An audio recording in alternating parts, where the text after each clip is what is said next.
Continuing with our session on Down to Earth 16 to 31st of March, we would focus on first of all the Great Nicobar Island. Now here it is one of the major sites for leatherback turtle nesting, Nicobar megapods, which is endemic. It is home to the vulnerable tribal species, that is Shompen, and is again a highly seismic zone which was seen as 2004 tsunami had struck there. There are numerous legal provisions that have gone into, and those go for precautionary as well as sustainable developments. Now the Galgotia University and the case of AI Summit was well known. If we look on to the patents that have been filed and granted in India, Galgotia and Jain University actually have 0 patents which have been granted. However, NITs and IITs, again there has been a sharp decline to 64 to 67% of the patents that are being granted.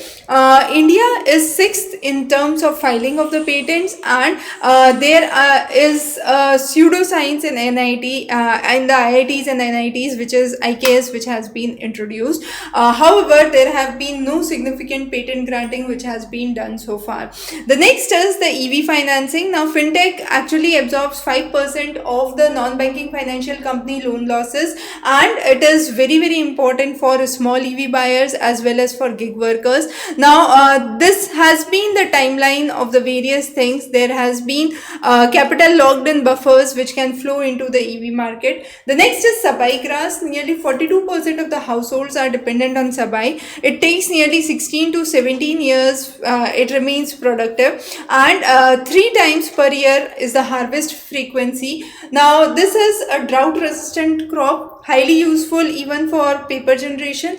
60% of scheduled tribes actually depend on it, and 0.15 hectares per family is the average land area.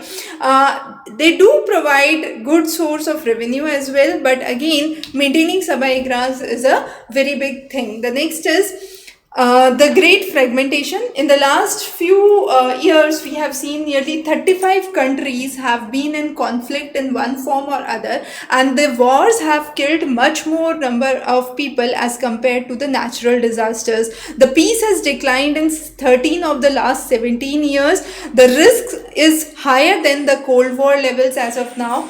The conflicts are high by 175 times since 2010, and the peace deals have reduced from 23% to 4%. The military spending has been significantly increasing post 1991, and this all has indeed created a gap for better systems for healthcare, education, and basic livelihood. So in summary, wars have had a significant impact on the livelihood of the common man, which are part and parcel of these wars unknowingly. So that was again one of the important topics. In the next session of Down to Earth, we'll discuss on some of the key statistics highly important for your mains, and some of the key terminologies highly important for your prelims. So stay tuned for our next lecture.